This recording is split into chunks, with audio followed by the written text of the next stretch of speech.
2 מטרים בציונו הקדוש של התנא האלוקי רבי מאיר בעל הנס, זכויות קניין רוחני נצחיות של 2 מטרים. אתם תזכו בעזרת השם צמוד לציונו של התנא הקדוש, שהשם שלכם יחרט כאן על הלוחית שיש המיוחדת הזאת, ויותקן לנצח נצחים צמוד לציון, צמוד לצדיק לרבי מאיר בעל הנס, שבטוחנו שהוא בעלי הנס, והוא ידאג לכם לשפע של ברכה, הצלחה וישועה בעזרת השם.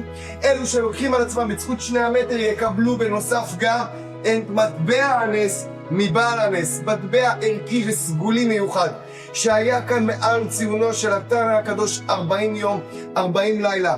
ספג את תפילותיהם ודמעותיהם של עם ישראל, ספג את קדושתו של המקום. המטבע הזה מכיל בתוכו מצד אחד את מזמור למנצח הידוע בסגולותיו הגדולות, שדוד המלך היה יוצא ונלחם על המגן שלו, היה כתוב מזמור למנצח, וכשהיו אויביו רואים את זה היו ניגפים.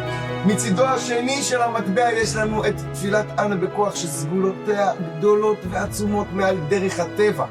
המטבע המיוחד הזה ישב על ציונו של התנא הקדוש 40 יום, 40 לילה.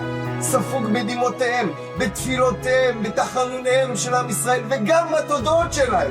הוא ספוג כל כולו תפילה וקדושה. הוא ספוג בקדושתו של התנא הקדוש רבי מאיר בעל הנס.